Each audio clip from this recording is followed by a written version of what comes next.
plenty more. They're one of their assets. Now, let me send it over to pick the ball up. The Jags. Mooch, I keep looking over my shoulder. I'm trying to find Antonio Brown. He got to the facility about 20 minutes ago. We know that he's active. We know Mike Tomlin expects him to be himself. As he said to us, we all know what he's capable of. But he hasn't started warming up yet. Now, here's the good news. In the 3 weeks that Antonio Brown missed with that calf injury, this Steelers pass game actually improved. It grew. As Martavis Bryant told me, Ben Roethlisberger developed trust and rapport with a lot of the other pass catchers. But before I send it back to you, Irv, I have to ask you, does that calf injury, will it affect AB, or is he going to be the regular AB? Boy, Didi, thank you. And this is very difficult now because AB is facing that Jalen Ramsey and Boye, and these guys aren't going to give you a free release. So what do you have to do to release? It's going to require a lot of patting on those feet to get off the line of scrimmage even before he gets into the vertical stem of his routes. A lot of worried about his ability to work his feet in his gates when I'm starting and when I'm stopping. Am I going right when I go left? It's going to be very difficult against this press coverage because they never play off. They're going to make you use that calf muscle. It's going to be interesting to watch with all of that tough coverage. Hey, now let's go back out to Pittsburgh and hear from Tom Pelissero.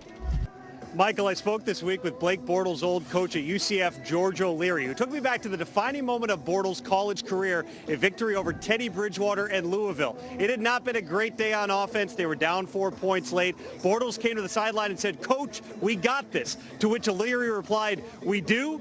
Sure enough, Bortles went out, led the winning drive, threw a touchdown pass with 23 seconds to go. It is moments like that that people who know Bortles well point to and say all the negativity and criticism over the past week will not face him today. Looked like himself on the field warming up here, joking, smiling with teammates. I asked O'Leary what advice he would give Bortles. O'Leary said, "It's 1 and out. Don't leave any regrets on the field." So, Kurt, what does Bortles need to do for the Jaguars to win today?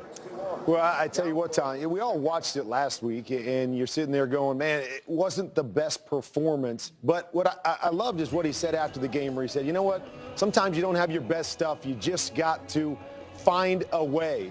And that's what he's got to do today. He's got to find a way to win this game. Maybe that's throw for 300 yards. Maybe that's run for 88 yards. Maybe that's just protect the football and not turn it over. But that, to me, is what Blake Bortles has to do, is just find a way. It doesn't have to look pretty in the playoffs. You just got to have more points than the other team and find a way to win this game. For me, that's what Blake Bortles has to do today, is feed off of everyone else and find a way to get a win. So let's head back out to Pittsburgh to the comfy chairs with Amber and MJD.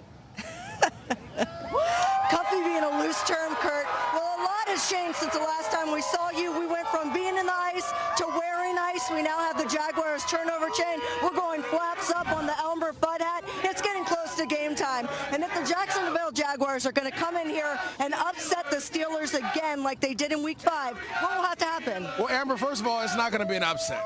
They're going to come in here and they're going to beat them for a second time. And how they're going to do it, they have to run the ball early and often, and they have to get a lead. If the Jacksonville Jaguars get a lead, Leonard Fournette is going to tear this defense up. He's going to run downhill. He's going to make plays. Secondly, the reason I have this turnover chain on, Mike Irvin, this is for the you. I know you know it. But this is a Jaguars turnover chain because Ben Roethlisberger in 20 postseason games has 25 touchdowns, but 23 picks. And so he's used to throwing interceptions. All you have to do is catch them. And we will be rocking this turnover chain.